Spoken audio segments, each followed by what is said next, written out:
It was one of those nights when silence felt heavier than sound. The wind barely moved the curtains, and yet, inside Maria's small apartment, everything seemed to tremble. Bills covered the kitchen table. Her phone lay face down, the glow of missed calls from the landlord fading into the dark. She had prayed. Oh, how she had prayed. For months, her voice had whispered through tears into the stillness. God, what do you want from me? I've done everything I can. But heaven had been quiet. Until that night. Maria woke at 3:17 a.m., her heart pounding for no reason she could understand. The digital clock flickered weakly beside her bed, and for a moment, she thought she had heard a voice. Not a sound. More like a presence. Something that pressed against the air around her. She sat up, clutching her blanket. Who's there? She whispered, and deep inside her soul, not through her ears, but somewhere far deeper, came the words. Stay here. Her breath caught. She looked around the small room, the leaking ceiling, the flickering bulb, the unpaid rent notices. Stay here, she thought. In this place. She almost laughed through her tears. Everything in her wanted to run, to escape the pain, the loneliness, the endless cycle of failure. Her sister had told her to move back home. Her friends said she should quit the city and find a new start somewhere else. But now, this. Stay here. Heaven is about to move. Maria covered her mouth. The words echoed like thunder inside her. She didn't know what it meant. Maybe she was losing her mind. Maybe grief and exhaustion had made her imagine it. But something inside her, something ancient and still, whispered, don't doubt it. So she stayed. Days turned into weeks. Nothing changed at first. The bills kept coming. The cold morning air still bit through the cracks in her window. Her job search went nowhere. Yet Maria woke every day and repeated what she had heard. God says stay here. It became her anchor. When fear came, she whispered it again. When doubt screamed, she said it louder. And slowly, things began to shift, not outside, but inside. She began to notice the people in her building. The old man in 4B who coughed through the nights. The single mother in 3A who left for work before dawn. Maria started leaving small notes on their doors. Prayers, verses, simple words like you are not forgotten. Then one morning, she found a knock at her own door. It was the woman from 3A, eyes swollen from crying, a baby on her hip. I don't know why, the woman said, trembling, but I felt like I had to talk to you. My husband left last night. I don't have food. Maria felt her heart break. She had little to give, but she invited her in anyway. Together they prayed, crying over cold tea and a half loaf of bread. That day, something changed in the atmosphere of the building. People began talking. Neighbors who had never spoken started helping each other. Groceries were shared. Doors stayed open. And somehow, Maria found peace in the middle of what still looked like chaos. One evening, she received a call from an unknown number. Hello, is this Maria Alvarez? Yes, this is St. Luke's shelter. You applied for a coordinator position 6 months ago. We're reopening that post and, well, your application stood out. Can you come in tomorrow? Maria almost dropped the phone. That night, she looked up at the ceiling again, at the same cracks, the same shadows, and smiled. It hadn't been the voice of madness. It had been the voice of God. He had told her to stay, and now, heaven was beginning to move. But she had no idea how much more was coming. Because what heaven was preparing to move wasn't just in her life, it was in the lives of everyone around her. Part 2. 1,000 words. The morning of her interview, the city was soaked in rain. Maria wore the same gray coat she'd worn for 3 winters, its buttons hanging by threads. But as she stepped out, she felt something stirring inside her, a quiet confidence she hadn't known in months. At the shelter, things unfolded in ways that could only be divine. The director looked over her resume, smiled, and said, "You've got something rare, Maria. Not just experience, heart. We need that here." She was hired on the spot. Her first week was chaos. Kids crying, families in crisis, broken lives stacked one on top of another. But Maria didn't flinch. She prayed over every room, every hallway, every soul who walked through those doors. She told them what she had learned in the silence of her own pain. Even when you hear nothing, God is still speaking. People listened. Some cried. Some argued. But one by one, something began to happen again. Not fast, not flashy, but real. The shelter began to fill with warmth.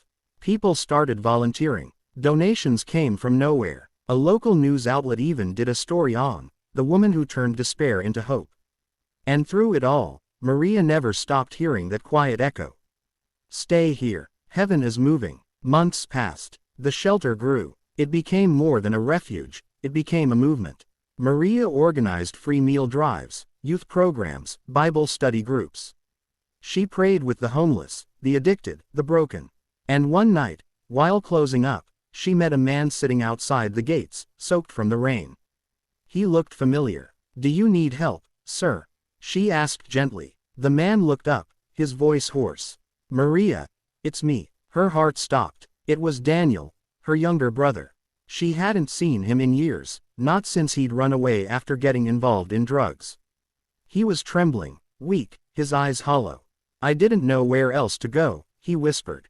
Something told me to come here. Maria fell to her knees beside him, weeping. You came home, she said. He nodded. No, God brought me. That night, she wrapped her arms around him, fed him, and prayed over him until dawn. By morning, he had surrendered his life to God. It was then Maria understood what heaven had meant. The voice that told her to stay wasn't only about geography, it was about obedience. It was about remaining rooted when life screamed run. Because miracles don't come to those who flee from the fire. They come to those who stay long enough to see the ashes bloom. Weeks later, Daniel began helping at the shelter. He shared his story, his addiction, his redemption, his miracle, and others began coming forward too. The shelter turned into a sanctuary of second chances. And on the 1-year anniversary of her hiring, the mayor of the city came to visit. Cameras flashed. Reporters filled the room, but Maria stood quietly in the back, tears running down her face. She didn't crave recognition. She knew who had truly moved everything. Heaven had moved. Not through thunder or lightning, but through quiet obedience. As she walked home that evening, she passed the same cracked streets, the same broken lights. But they no longer looked broken to her. Because now she knew, every place that feels forgotten is only waiting for heaven's movement. And sometimes, God's greatest miracle begins not with motion, but with one divine command that changes everything. Stay here. The night had fallen heavy over the city, not the kind of soft night that comforts, but one that feels like a blanket soaked in sorrow. The hum of distant traffic, the faint echo of sirens, all of it blurred into the stillness of Maria Alvarez's small apartment. The room was dimly lit by a single bulb that flickered every few seconds. The air smelled faintly of burnt coffee and rain. On the kitchen table, there were papers everywhere, unpaid bills, rejection letters, half-written prayers on the backs of envelopes. Maria sat in silence, her chin resting on her folded hands, staring at nothing. She had tried everything. 2 years ago, she'd moved to this city believing it was where God wanted her, to start over, to serve, to rebuild after her mother's death. But now, she wasn't sure of anything. The job she had counted on fell through. The friends she had made drifted away. And every door she knocked on seemed to stay closed. Even the sky, it seemed, had gone silent. Her whispered prayers, once confident and full of hope, had become small, broken things. She prayed out of habit now, not faith. God, she whispered, her voice trembling, if you can still hear me, I don't know how much longer I can stay here. She pressed her hands to her eyes, her shoulders shaking. Outside, thunder rolled across the distance, though no rain had yet fallen. It was close to midnight when her phone buzzed, a message from her sister, Angela. Greater than Maria, please. Come back home. You've suffered enough. There's no shame in leaving. She stared at it for a long time, the words burning like truth and temptation all at once. She could go home, back to her small town, back to safety. Back to family. She typed a reply, greater than maybe you're right. Maybe I should. But before she could hit send, the power flickered. The screen went black. She sighed, tossing the phone onto the couch. Of course, she muttered, rubbing her temples. Even my light gives up on me. She turned toward her small bedroom, ready to collapse, ready to give up, when something strange happened. The air shifted. It wasn't a noise. It wasn't even a feeling, at first. Just a stillness. The kind that makes your breath catch. The kind that makes you feel like you're standing on holy ground and don't even know why. Maria froze. She could feel her heart pounding in her ears. And then, without warning, she heard it. A voice. It wasn't loud. Not like thunder, not like a whisper either. It was deeper, richer. It came not from around her, but through her, as if it rose from the very core of her being. Stay here. Maria's breath caught. Her eyes darted around the room. What? Who said that? Silence. The refrigerator hummed in the background. A drop of water fell from the leaky tap. She shook her head, laughing nervously. I'm hearing things. I'm just tired. But before she could take another step, the voice came again. Clear, calm, and full of something she couldn't explain. Power wrapped in peace. Stay here. Heaven is about to move. Her knees nearly gave out. She stumbled backward, clutching the counter. God, she whispered, her lips trembling. Is that you? No answer came. But the air, it felt alive. Charged. Her body shook as she sat down slowly, afraid even to breathe too loud. She wanted to question it. Stay here. Stay here, in this lonely place, with nothing left. Why not go where things might get better? Why not escape this heartbreak? But the words wouldn't leave her mind. They burned inside her like fire. Stay here. Heaven is about to move. That night, Maria didn't sleep. She sat at her window, staring at the city lights flickering in the distance, wondering if she had truly heard the voice of God, or if grief had finally broken her. By morning, she decided one thing. She wasn't leaving. Not yet. Days passed. Nothing seemed different at first.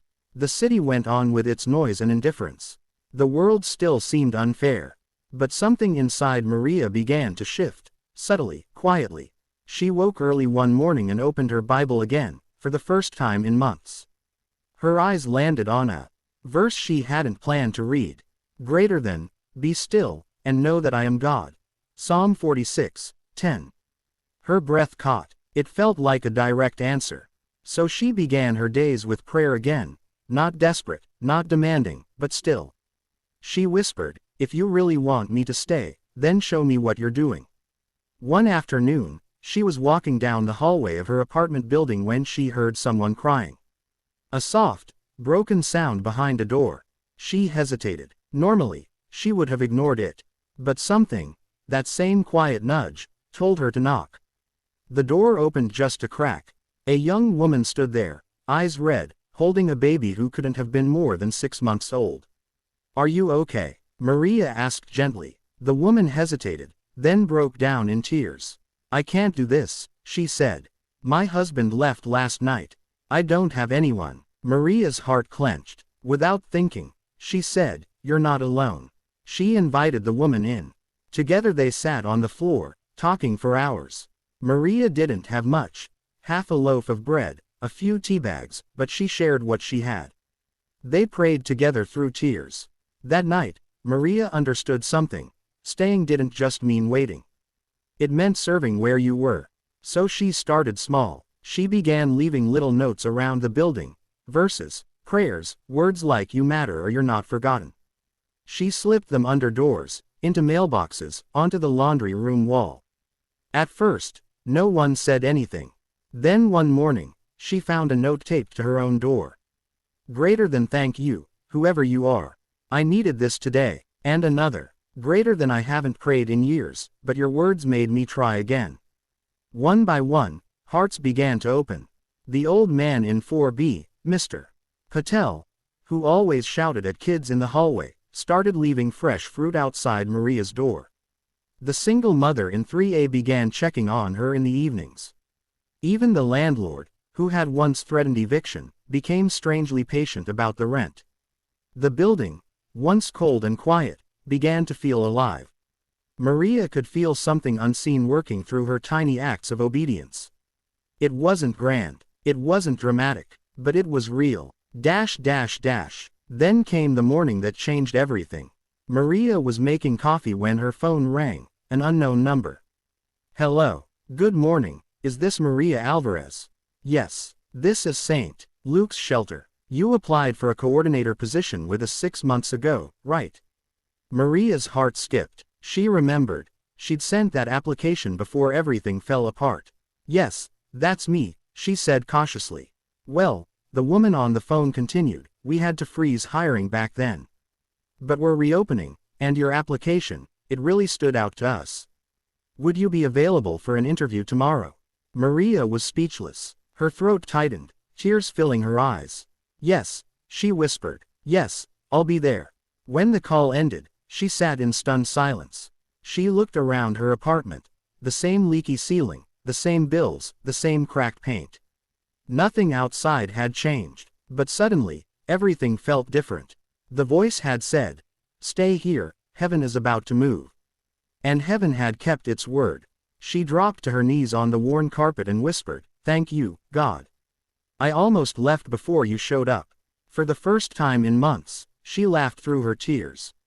But deep down, she sensed that this was only the beginning. The next day, she woke before dawn. The city was wrapped in fog. She brewed a cup of coffee and stood by the window, whispering another prayer. Whatever you're doing, Lord, don't let me move without you. The interview went smoothly, almost miraculously so. The director at the shelter, a kind older woman named Janet, looked over Maria's resume and said, "You have more heart than most people who walk through these doors. We'll be in touch soon." That evening, Maria walked home with a quiet smile. The streets were wet from rain, reflecting the city lights like rivers of gold. And as she passed her apartment gate, she saw something she hadn't noticed before, a small flower blooming through a crack in the concrete. It wasn't supposed to grow there. It had no sunlight, no soil, no reason. Yet there it was, alive. She stopped, staring at it for a long moment, her heart swelling with recognition. That's what God had been doing in her, making something bloom where nothing should have survived.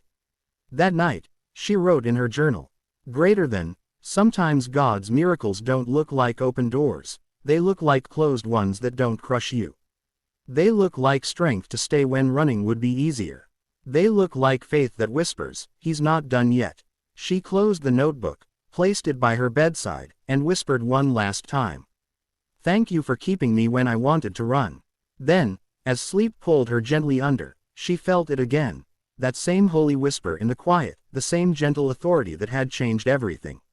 "Stay here, Maria, heaven hasn't finished moving," and for the first time in her life, she wasn't afraid to stay. Would you like me to continue with part 2 extended, 2000 words, the powerful continuation where heaven's movement unfolds in her life and transforms everyone around her?